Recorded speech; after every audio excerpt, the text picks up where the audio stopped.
The Great Lakes have been affected by a lot of species. On the order of 190 species have been added to the Great Lakes. And some of those species have caused a lot of harm, like zebra mussels, quagga mussels, sea lampreys, and so forth.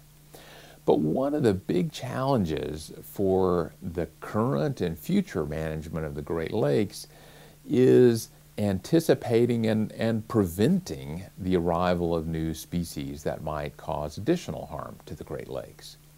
And one of the scientific challenges in doing that is figuring out what species are where. So what we've done for the detection of species in the Great Lakes region is the environmental equivalent of what forensic scientists do every day at crime scenes to try to detect whether a suspect has been at a crime scene. So we started this work focusing on the potential spread of silver and bighead carp through the Chicago area waterway, starting further south of the electric barriers in the canal, and gradually moving northward over a couple of years.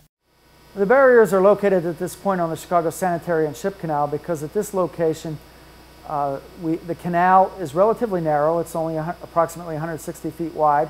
All fish that want to swim through the area have to pass through these barriers. There is no way around it without getting out of the water.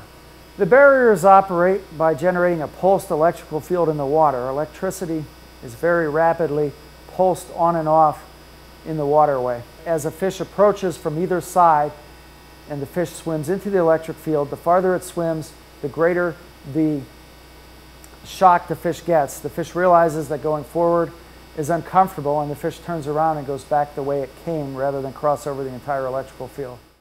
We are collaborating now with the Fish and Wildlife Service and all the state agencies in the Great Lakes Basin to help develop and implement the beginnings of a Great Lakes Basin-wide eDNA surveillance program.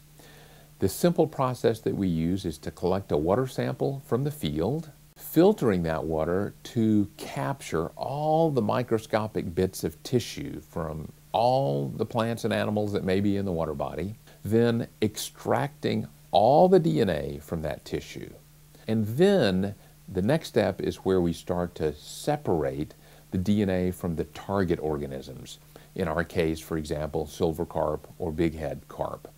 With a eDNA-based surveillance program throughout the Great Lakes, management agencies should be in a better position to detect species when they are still rare enough to either eradicate or contain so that they do not spread throughout the Great Lakes as zebra mussels and quagga mussels and sea lampreys and many other damaging species have done.